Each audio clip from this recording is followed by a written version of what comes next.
On behalf of the General Assembly, I have the honor to welcome to the United Nations the President of the United States of America, His Excellency Mr. Ronald Reagan, and to invite him to address the Assembly. My message today is that the dreams of ordinary people reach to astonishing heights. We who are said to be the makers of history, leading us into the future.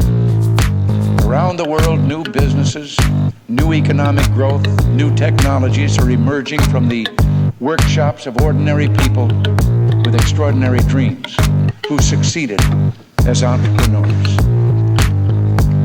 There has been much talk in the halls of this building about the right to development. But more and more, the evidence is clear that development is not itself a right.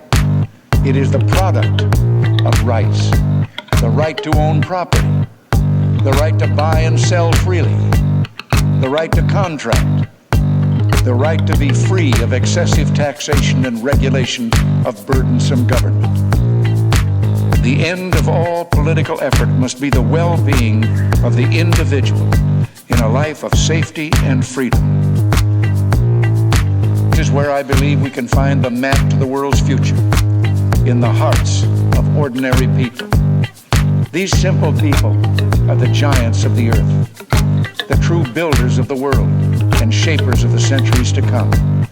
And if indeed they triumph, as I believe they will, we will at last know a world of peace and freedom, opportunity and hope, and yes, of democracy, a world in which the spirit of mankind at last conquers the old familiar enemies of famine, disease, tyranny, and war. This is my vision.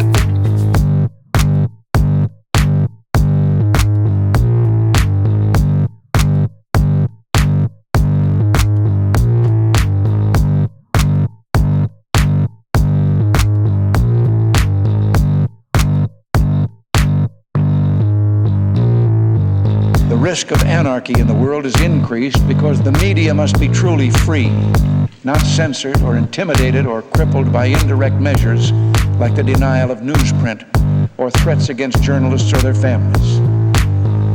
We cannot permit attempts to control the media and promote censorship under the ruse of a so-called New World information order. Your people know the true nature of your regime. They have seen their liberties suppressed. They have seen the promises of 1979 go unfulfilled.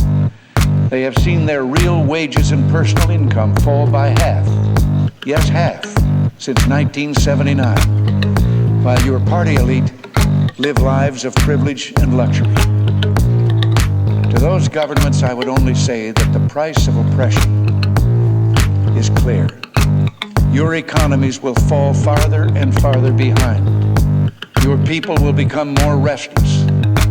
Isn't it better to listen to the people's hopes now rather than their curses later? We often forget how much unites all the members of humanity. Perhaps we need some outside universal threat to make us recognize this common bound. I occasionally think how quickly our differences worldwide would vanish if we were facing an alien threat from outside this world. And yet, I ask you, is not an alien force already among us?